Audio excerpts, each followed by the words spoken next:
উত্তর কলকাতার ঐতিহ্যবাহী বনেদি বাড়ি ছাতুবাবু লাটুবাবুর দুর্গা দালান মেতে উঠেছে ভক্তি ও আধ্যাত্মিক আবহে। পবিত্র গুরু পূর্ণিমা তিথিতে বিডন স্ট্রিটের ঐতিহাসিক এই ঠাকুরবাড়িতে অনুষ্ঠিত হল শ্রী মনোহর সেবাশ্রম সংঘের বিশেষ গুরুপুজো ও বাৎসরিক উৎসব। খ্যাপা ঠাকুর নামে ভক্তহৃদয় সুপরিচিত পরম পূজনীয় স্বামী বিরজানন্দ ঠাকুর মহারাজের স্মরণে প্রতি বছরের মতো এবারও 4 দিনব্যাপী এই বর্ণাঢ্য অনুষ্ঠানের আয়োজন করা হয়েছে। বুধবার সকাল থেকেই ঠাকুরবাড়ির প্রাঙ্গণ মুখরিত হয়ে ওঠে বৈদিক মন্ত্রোচ্চারণ, নাম সংকীর্তন ও মধুর বাউল গানে। পারিবারিক স্বাচ্ছন্দ্য ছেড়ে কিভাবে একজন সাধারণ মানুষ ঈশ্বরীয় সাধনায় নিজের জীবন বিসর্জন দিয়ে ভক্তকুলের খ্যাপা ঠাকুর হয়ে উঠলেন, সেই অলৌকিক জীবনগাথা আজও ভক্তদের মনে গভীর বিস্ময় জাগায়। ভক্তদের দৃঢ় বিশ্বাস, জীবনের যে কোনো কঠিন মোড়ে দাঁড়িয়েই যিনি শ্রী বিরজানন্দ মহারাজকে স্মরণ করেছেন, তিনি পেয়েছেন অভয় ও মুক্তির পথ। এই উৎসব বাড়িতে 2007 এই অনাথ দেব ঠাকুর বাড়িতে 2007 সাল থেকে প্রতি বছর আমাদের গুরুদেবের জন্ম উৎসব এবং গুরু পূর্ণিমা হয়ে থাকে। এই উপলক্ষে গুরুভাইরা বিভিন্ন প্রান্ত থেকে তারা আসেন। বছরে তারা একদিন সকলে মিলিত হন, এসে তারা সকলে শ্রীগুরু বন্দনা করেন, শ্রীগুরু চরণে পুষ্পাঞ্জলি দেন। প্রত্যেকের সাথে একটা মেল বন্ধন, একটা সাক্ষাৎ। এইভাবে জীবনে এসেছি। বাবার সঙ্গে অনেক দেশে গেছি, ভারতের প্রতিনিধিত্ব করেছি, বিদেশে গেছি, ভারত প্রতিনিধিত্ব করেছি। ইংরেজি 84-85 সাল ভারতের প্রতিনিধি হয়ে বাবার সঙ্গে আমি লন্ডনে যাই, ইংল্যান্ডে। সেখান থেকে আয়ারল্যান্ড, তারপর আমেরিকায় ভারত সরকারের প্রতিনিধি, আবার ইংরেজি 87 ফ্রান্সে যাই বাবার সঙ্গে।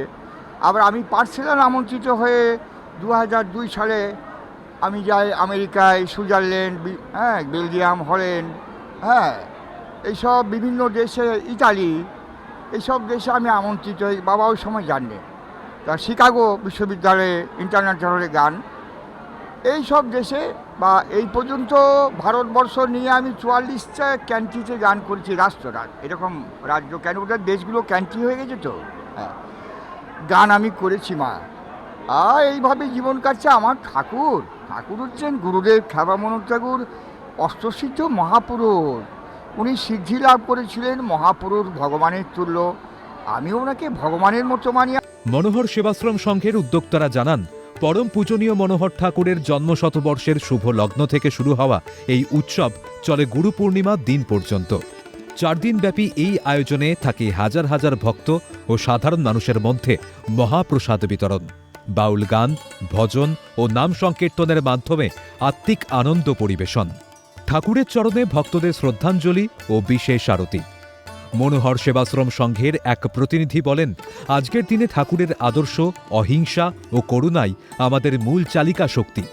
প্রতি বছরের মতো এবছরও ভক্তদের স্বতঃস্ফূর্ত অংশগ্রহণ প্রমাণ করে যে খ্যাপা ঠাকুর আজও প্রতিটি ভক্তের হৃদয়ে সমান উজ্জ্বলভাবে বিরাজমান।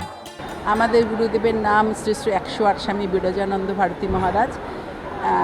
উনি ব্রহ্মজ্ঞানের পর ওনার গুরু শ্রী শ্রী বুড়ো বাবার কাছে দীক্ষা লাভের পর একদম পাগলের মতো হয়ে যেতেন, উন্মাদ অবস্থা। সেই জন্যে বুড়া বাবা ওনার নাম দিয়েছেন খ্যাপা বাবা, আর ওনার ছোটোবেলার নাম মনোহর দাস ঠাকুর। সেই জন্যে উনি মনোহর খ্যাপা নামেই বিশেষ পরিচিত। প্রতিদিন সন্ধ্যাবেলায় গানের অনুষ্ঠান থাকে, কিছু বক্তৃতা থাকে, বাউলেরা এসেছেন, বাউলদের অনুষ্ঠান থাকে।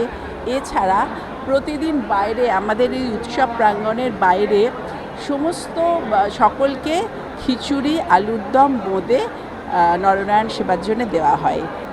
বাবাকে প্রায় 7 বছর বয়স থেকে বাবার সঙ্গ পেয়েছিলাম এই খ্যাপা বাবার। আমার বাবা ছিলেন খ্যাপা বাবার শিষ্য, আমি হচ্ছি পূর্ণদাস বাউলের শিষ্য। তো খ্যাপা বাবা আমার দাদুগুরু হচ্ছেন। আমি বীরভূম আমার বাড়ি, তারাপীঠের পাশেই, যেখানে পূর্ণদাস বাউলের জন্মভূমি, ওই গ্রামেরই মানুষ আমি। তো ছোটো থেকেই খ্যাপা বাবার কাছে যাওয়া আসা করেছি এবং তার অনেক অলৌকিক রূপও আমি দেখেছি।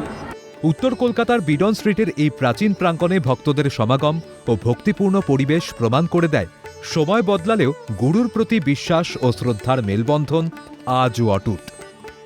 অভিরূপা হাজরার রিপোর্ট, ক্যালকাটা নিউজ।